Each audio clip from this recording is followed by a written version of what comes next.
Off-road motorcyclists like a good movie, and Dana Brown's original 2005 classic, Dust to Glory, ranks among the best.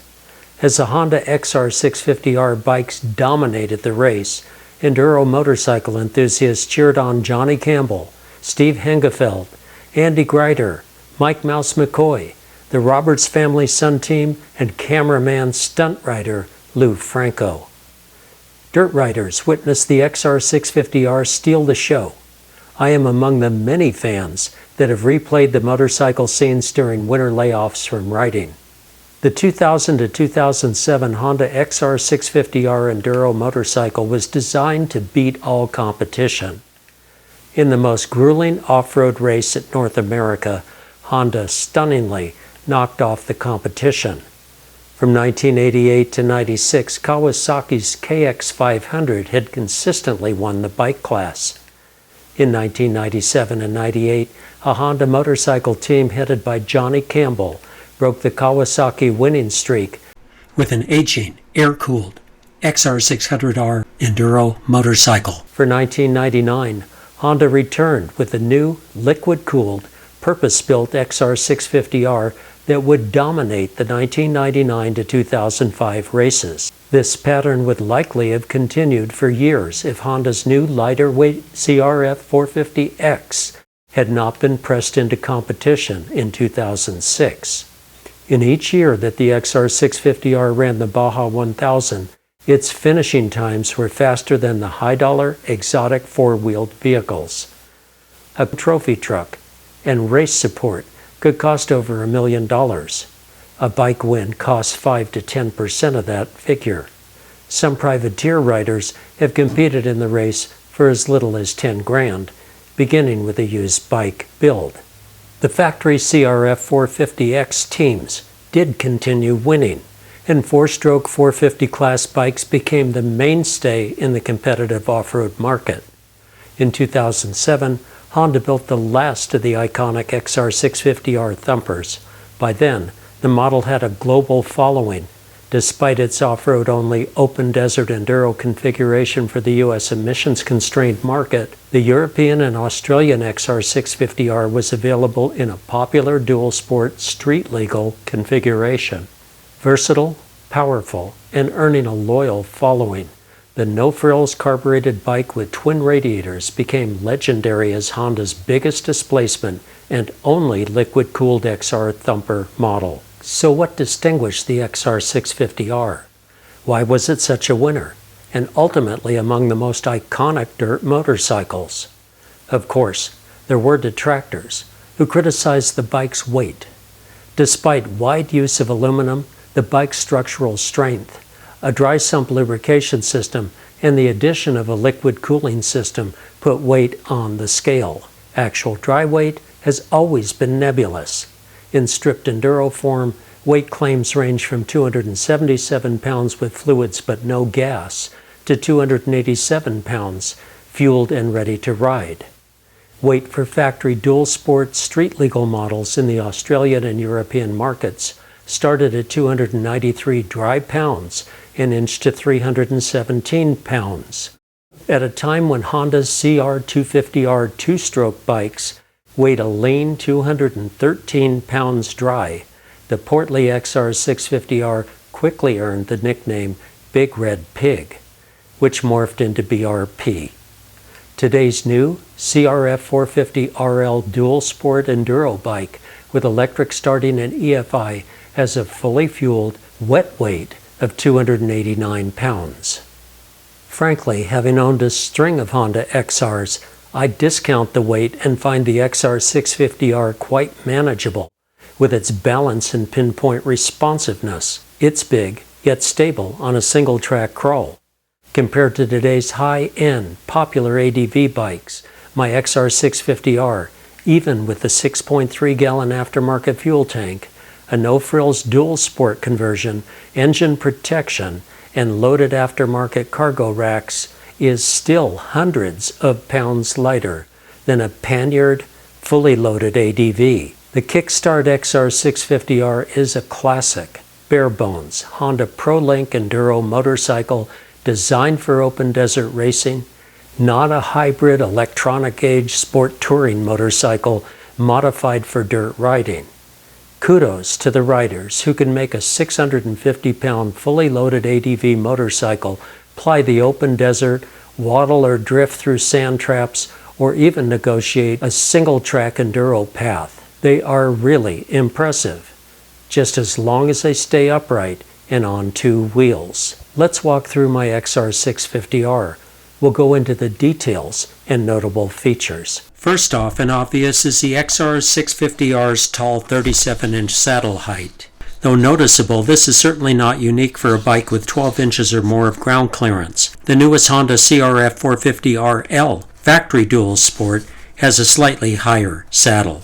The heart of the XR650R is the powerful 644cc or 39.6 cubic inch single-cylinder engine. The fundamental single overhead camshaft four-stroke is over-square with a large 100mm bore yet substantial 82.6mm stroke. What does this mean? Here is the original piston from my 2000 XR650R engine. Its diameter is 3.94 inches, just 60 thousandths of an inch less than the bore of a 327 or 350 cubic inch traditional or LS small block Chevrolet V8.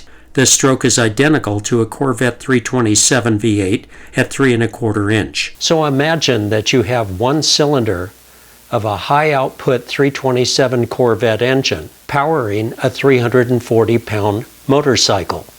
That's pretty hot stuff. When I built the upper end of the engine, the cylinder was originally Nicosil, and I opted for a chromoly iron cylinder insert from LA Sleeve. That solid standard bore cylinder is now at about 2,500 to 3,000 miles of use, and the cylinder seal is 8 to 10% leak down, which is optimal for any engine. As you can see by the piston pin diameter and the casting of this original piston, it's obvious that the engine was built for longevity and durability. There are factory dual sport bikes that go well in excess of 40,000 miles without an upper engine rebuild. I had to rebuild the upper end of the engine at the time I bought the bike used because the air filtration during use by the previous owner had allowed dirt to damage the intake and exhaust valves, which resulted in a compression loss and the need to rebuild the upper engine. I'm expecting long service out of this XR650R for my combination of highway and off-road use. An ample 10-to-1 compression ratio, carburation, and a timed CDI ignition provide great performance without wearing the engine out. Further enhancing the engine's longevity is the dry sump, pressurized lubrication system, and liquid cooling. This is the only XR model ever built with liquid cooling. Dry sump began with the XR500R and XR600R that each won Baja races. Today, only the XR650L offers a dry sump lubrication system. The CRF models are all wet sump.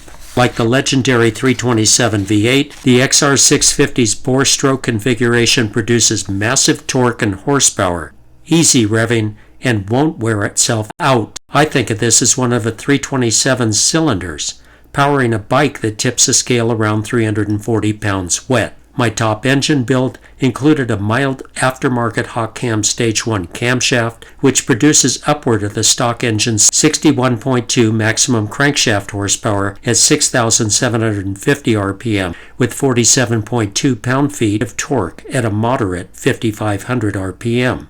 At 4,000 feet elevation, our home base, with a carburetor tuned properly, I'm estimating a conservative 55 horsepower at the rear wheel and 50 pound-foot torque. This nets an impressive power-to-weight ratio of 6.18 pounds per rear wheel horsepower, more than enough for my riding venues.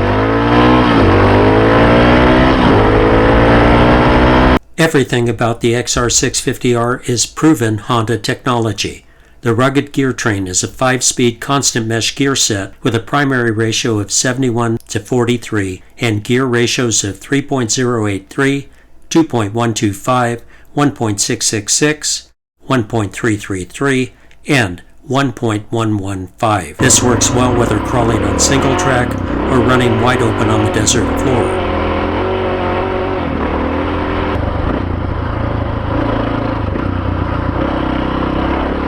4814 Super Spark sprockets and an RK performance chain deliver power to the rear wheel.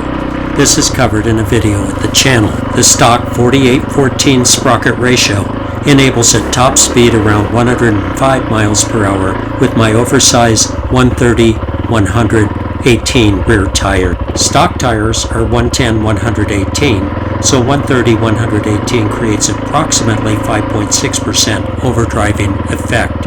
The engine's versatility permits factory dual sport models and supermoto conversions to easily run taller 4115 sprockets to further reduce engine RPM. My gearing puts less load on the stock multi-plate wet clutch when off-road. 240mm front and rear brake discs with a 2-piston caliper at the front and a single caliper rear will bring the bike to a rapid stop at interstate speeds for predictable maneuverability on technical single track. The frame is exceptionally rugged. A semi-cradle design, the beefy aluminum spars are stout and rigidly braced. This allows precise tuning and adjustment of the factory Cayaba 46mm front forks. Rear suspension is a proven Honda ProLink Cayaba single shock with adjustable preload, compression, and damping. Aluminum spoke wheels carry an 80-121 front tire and 110-100 rear tire stock. Again, I'm running a 130-118 rear tire. Fork rake is 27.8 degrees with a 111mm trail. Overall dimensions are slightly less height and a surprising 2.6 inches shorter wheelbase than the latest CRF 450X. A very stable and nimble single tracker, open desert enduro, or Baja 1000 bike, despite its weight.